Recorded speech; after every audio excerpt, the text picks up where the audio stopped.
কচুতলীৰ উচ্ছেদস্থলীত পুনৰ বেদখল উচ্ছেদিত ভূমিত অবৈধ দখলকাৰীয়ে পুনৰ ঘৰ সজাৰ খবৰ পাই উপস্থিত হল চক্ৰ বিষয়া মাইক যোগে কচুতলীৰ পৰা আঁতৰি যাবলৈ অবৈধ দখলকাৰীক হকিউনি চক্ৰ বিষয়াৰ অঞ্চলজুৰি পুনৰ উত্তেজনা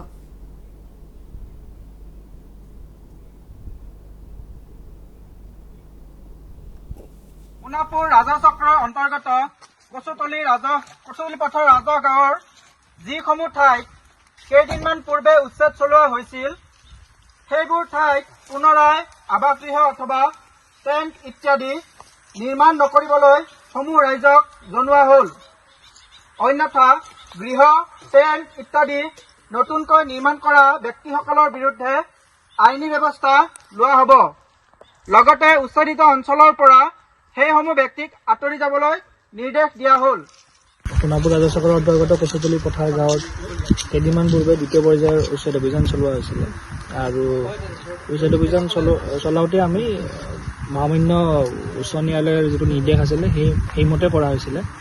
তাৰপাছত আজি তাৰ কিছুদিন পিছতে আকৌ আমি আজি দুদিনমান আগতে ছাৰ্ভে এটা কৰিলোঁ। তাৰপিছত দেখিলোঁ কিছুমান মানুহ এতিয়াও গুচি যোৱা নাই।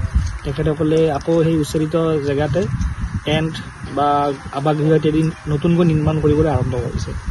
যিহেতু মহামান্য আদালতৰ ফালৰ পৰা ষ্টেটাছ কো মেইনটেইন কৰিব কোৱা হৈছে, দুইফালৰ পৰাই আমিও কোনো ধৰণৰ উচ্ছেদ অভিযান এতিয়া চলোৱা নাই আৰু তেখেতসকলেও যিহেতু ষ্টেটাছ কো দিছে তাত নতুনকৈ পুনৰাই গৃহ নিৰ্মাণ কৰিব নালাগে।